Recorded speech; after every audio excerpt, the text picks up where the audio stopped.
Anwar pengkhianat! Anwar pengkhianat!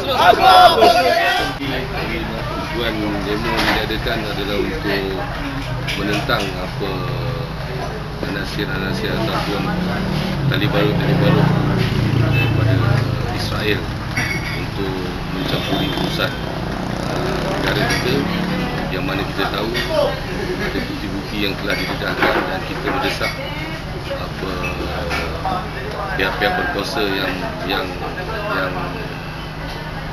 pihak-pihak berkuasa untuk mengambil tindakan yang sewajarnya supaya memastikan Malaysia bebas daripada pengaruh ataupun anasir-anasir daripada Israel, yang mana kita tahu ada tali barut ataupun pengkhianat-pengkhianat bangsa ini mengambil kesempatan untuk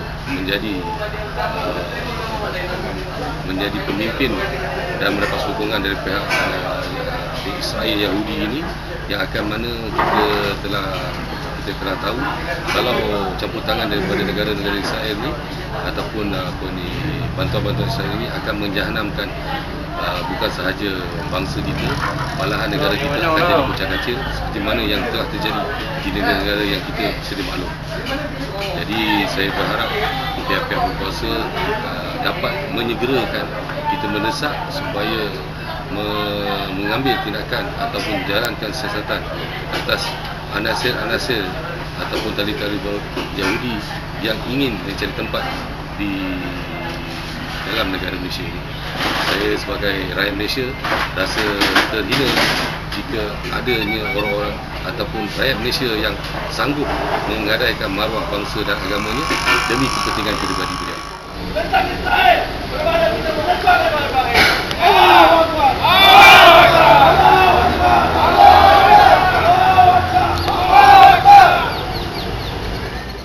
Kita tahu apa ni, Anwar Ibrahim adalah salah seorang daripada tali barut itu yang mana ingin menghancurkan bangsa, agama dan Islam itu sendiri untuk tujuan kepentingan peribadi beliau untuk menjadi sebagai Perdana Menteri pada PRU yang ke-13.